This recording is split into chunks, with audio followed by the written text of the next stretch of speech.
Zarum, kita dapat satu tender besar dekat Kelang iaitu projek pembinaan. Jadi untuk projek ni, saya akan bagi dekat Zarul untuk lead projek ni. Jadi saya harap kamu semua dapat beri kerjasama kepada Zarul supaya projek ni dapat dijalankan dengan cemerlang.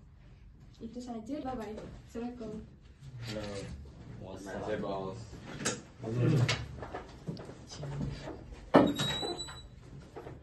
Tashu, ini merupakan file diberi oleh bos.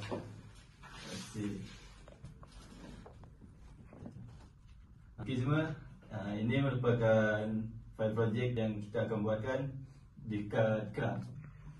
So, di sini saya akan mengagikan tugas kepada kalian untuk projek kita.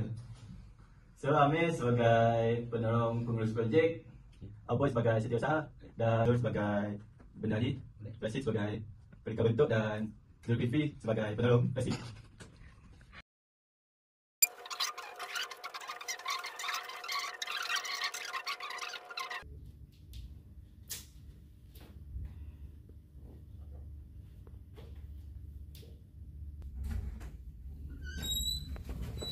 Darul.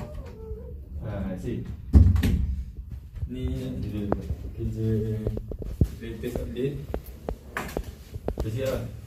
Betul. Kenapa Darul? Kau okey tak? Uish. Ini siapa yang buat ni? Ada kesilapan ni. Tak boleh. Kalau bos tahu ni, mati kau kena. Bahaya ni kau. Mati ni bos bebek kita kena. Boleh. Surat tu. Ya, baik.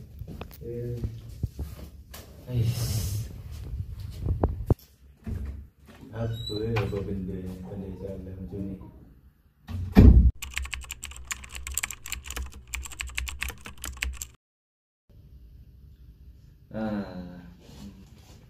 Aku tahu apa yang aku buat. Hello. So, Zarul. Amir. Asal panggil? Ada hal penting ni cakap ni. Penting. Nasib kita kawan baik tau. Kalau tak aku dah elak ke bos. Kau faham tak? Saya ada apa ni? Ni ada kesalahan ni. Kau tengok balik. Ni dekat partnya ni. Kau tengok balik lah. Oh, yang ni. Ni aku salah kira sikit. Kau kena kira yang betul tau. Sebab perkembangan untuk projek tu ada cara besar. Susah juga. Nanti tender tak percaya kita. So kena rujuk balik lah. Tak apa. Mari kita settlekan sama-sama ya. Okey. Okey, baik ya. Okey. I'm not saving you for myself. I wanna see you and I wanna say you what's keeping me warm. You what's keeping me safe. Assalamualaikum semua. Jadi macam yang korang tahu, kita dah release sebab projek kita kat Kelang. Jadi penghargaan tertinggi dekat Zarul sebab dia leader, dan juga untuk korang semua sebab bagi kerjasama yang penuh dekat leader kita. Jadi itu je sebenarnya. Nanti saya akan depositkan bonus kat korang. Itu je. Saya check dulu. Okay? Terima